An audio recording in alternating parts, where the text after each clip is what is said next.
Olá, eu sou o seminarista William. No momento estou cursando o segundo ano no Seminário Teológico Presbiteriano Reverendo José Manuel da Conceição. Sou do estado de Sergipe, da Igreja Presbiteriana em Propriá. Neste momento eu gostaria de compartilhar com você o Salmo 116, como parte do projeto Caminhando nos Salmos da Igreja Presbiteriana de São Borja. Desde já quero agradecer pelo convite.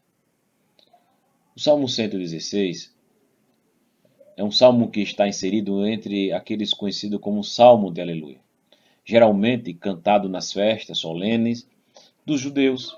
É uma exuberante expressão de ação de graças ao Senhor por ter livrado aqui o salmista da morte. Não sabemos ao certo ou com precisão o que de fato rondava ou ameaçava o salmista. Talvez fosse uma enfermidade, mas o que aponta aqui é que ele busca ao Senhor no momento de aflição. Os três primeiros versículos dizem assim: Amo o Senhor, porque ele ouve a minha voz, e as minhas súplicas, porque inclinou para mim os seus ouvidos, invocá-lo-ei enquanto eu viver.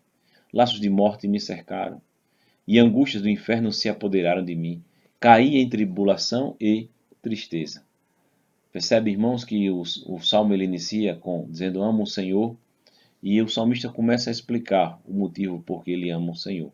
O salmista ele expressa aqui o seu profundo sentimento pelo Senhor, o qual está baseado nos atos de amor de Deus para com ele.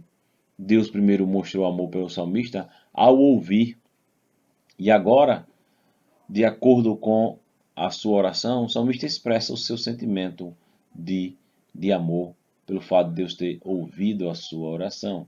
E ele vai dizer: amo o Senhor porque a minha voz, ele ouve a minha voz, ele ouve as minhas súplicas. Nos parece que a primeira oração do salmista é um lamento, expressando aqui o medo de que estivesse morrendo.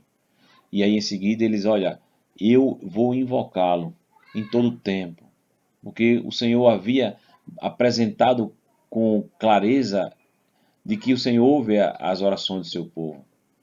E aí então o salmista continua a orar ao Senhor. Nos versículos 4 em diante ele diz: Invoquei o nome do Senhor. Ó Senhor, livra a minha alma, compassivo e justo é o Senhor. O nosso Deus é misericordioso. O Senhor vela pelos simples. Achava-me prostrado e ele me salvou. Volta a minha alma ao teu sossego, pois o Senhor tem sido generoso para contigo. Pois livraste da morte a minha alma, das lágrimas dos meus olhos, a queda dos meus pés. E aí eles andarei na presença do Senhor na terra dos viventes. Eu cria, ainda que disse, estive sobre modo aflito. Os irmãos percebem que no versículo 4 ele inicia dizendo então, ou seja, por isso, sabendo que Deus ele ouve a minha oração, eu invoquei ao Senhor em meio àquela adversidade. O que nós aprendemos aqui, irmãos, é que em meio às lutas devemos e temos a quem recorrer. A certeza de que ele nos ouve e de que, de fato, ele nos livra. Por quê?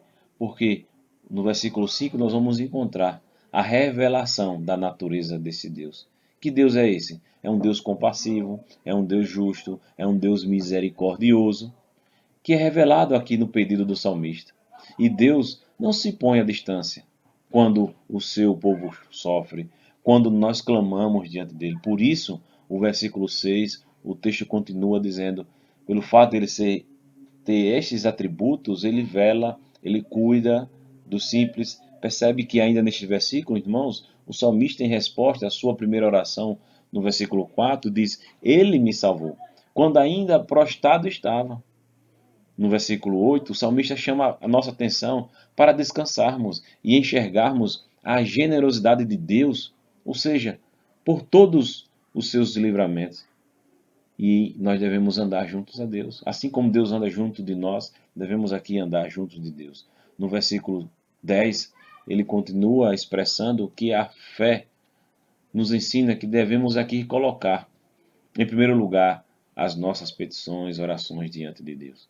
Fazendo jus o que a palavra do Senhor diz, que sejam conhecidas diante de Deus as vossas petições, pela oração e pela súplica, com ações de graças. Versículos 11 em diante diz: eu disse na minha perturbação: todo homem é mentiroso. Que darei ao Senhor por todos os seus benefícios para comigo? Tomarei o cálice da salvação e invocarei o nome do Senhor. Cumprirei os meus votos ao Senhor na presença de todo o seu povo. Preciosa aos olhos do Senhor é a morte dos seus santos. O Senhor deveras sou teu servo, filho da tua serva, quebrastes as minhas cadeias. Ofereceste sacrifício de ações de graças e invocarei o nome do Senhor. Cumprirei os meus votos ao Senhor na presença de todo o povo, nos átrios, na casa do Senhor, no meio de ti, ó Jerusalém, aleluia. Nos versículos de 11 a 14, o salmista então, na continuação da sua expressão de fé, declara: ainda que seja eu caluniado pelas mentiras dos homens, todavia tenho muito a agradecer pelos benefícios do Senhor para com ele. Portanto, o versículo 14, o salmista está comprometendo-se agora em anunciar os feitos de Deus ao público. Ou seja, anunciar tudo aquilo que Deus beneficiou a ele. Somos também convidados a anunciar os grandes feitos de Deus a esta terra. Nos versículos de 15 a 19, somos então ensinados aqui a quão preciosa é aos olhos do Senhor a morte dos seus santos. O sentido precioso é custoso, ou seja, Deus sofre com a morte daqueles que lhe é fiel. Mas ainda assim, irmãos, compreendendo isto, devemos continuar com um sentimento de gratidão, invocando e guardando todos os seus mandamentos. Para finalizar, quero lembrá-los que, observando as agonias do salmista, podemos também nos lembrar de Jesus Cristo, que passou pelas agonias da morte, que morreu por mim e por você, mas que sabemos que ele ressuscitou. E jamais conheceremos o horror que foi para a sua alma ter ido à morte e à sepultura por nós. Mas devemos nos alegrar aqui por saber que ele está agora ressuscitado e podemos então participar do seu cântico de louvor e vitória, que por meio de Jesus Cristo podemos retornar ao lar celestial e de maneira eterna viver diante da sua presença. Que o nosso bom Deus te abençoe no nome de Jesus.